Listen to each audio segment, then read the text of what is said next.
Let's have a quick chat about scopes. In front of us we have an eBay/Amazon special, a scope you can only buy second hand, and the Hawke Airmax. So let's go through some of the features. Let's see which one I would go for if I was to buy it again.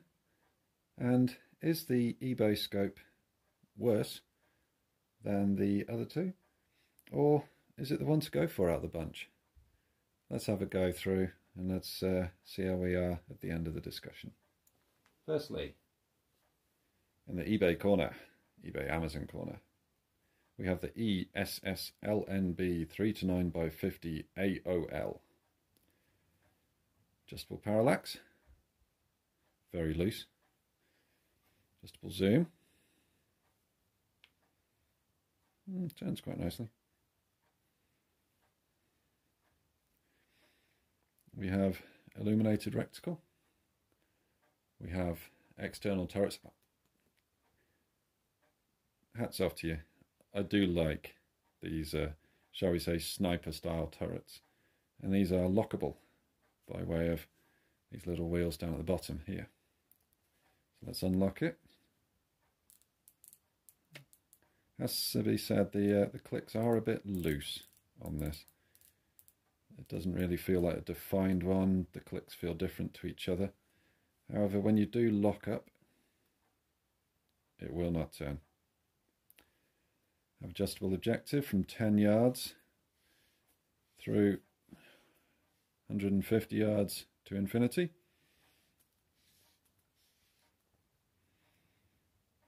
Yeah, okay. So, nice little scope, yeah? Well, it has to be said, the lenses on it are very good. The reticle is very nice and clear in there, very crisply defined.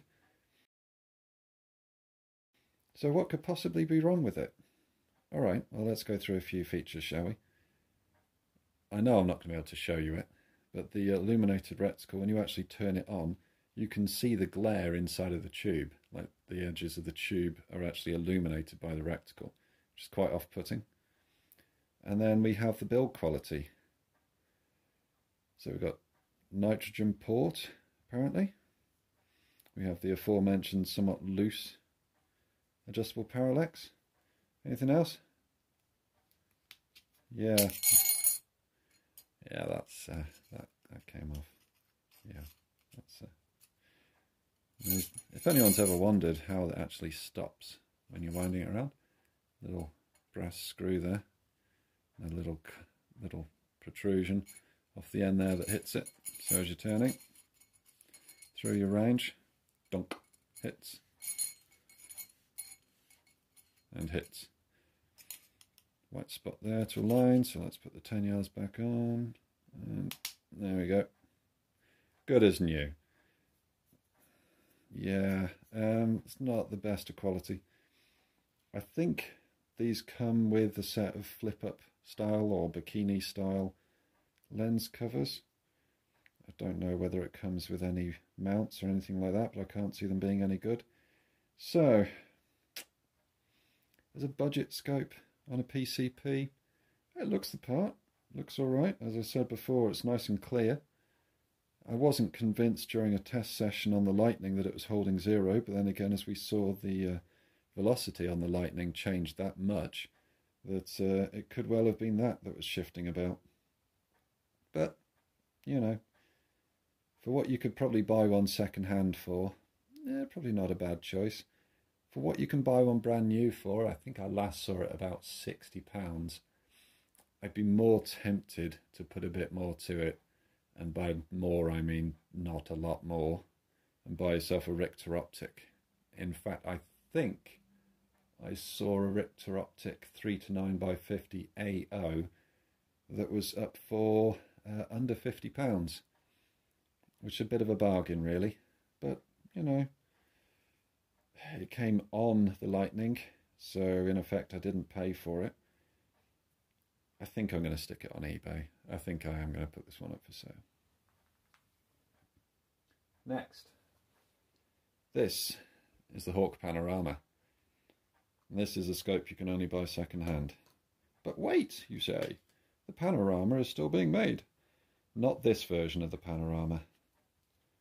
You'll see several visual differences between this and the Panoramas that are for sale now. This is quite an old model. I actually bought it at the game fair from Sandwell Field Sports, from their stand there. And I am so glad I did, because it's a fantastic little optic, has to be said. I can't honestly remember how much I paid for it, but it was worth every penny. Came with these flip-up lens covers. To be honest, these are possibly the sort of worst bit of the scope. They're not great. I will try and get some Butler Creeks for it eventually. Again, adjustable parallax back here. Adjustable zoom. Nice movement to that. Very nice. Through the range. Turrets are underneath dust covers, but they're not the coin style. They're a very nice design, has to be said. And the clicks, oh, I tell you what, it's a pleasure to turn those. It really is. Every click feels the same. Nice, secure. And this scope has never wandered on me, never once. We have illumination. This is red or blue. There's no glare when you illuminate the reticle. And the reticle is a floating glass etch style.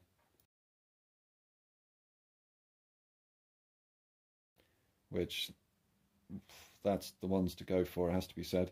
The aim points on it, I'm sure if you have a look on Google, you'll find, if you have a look for this exact model, so it's Hawke Panorama EV4-12 by 40 AOIR.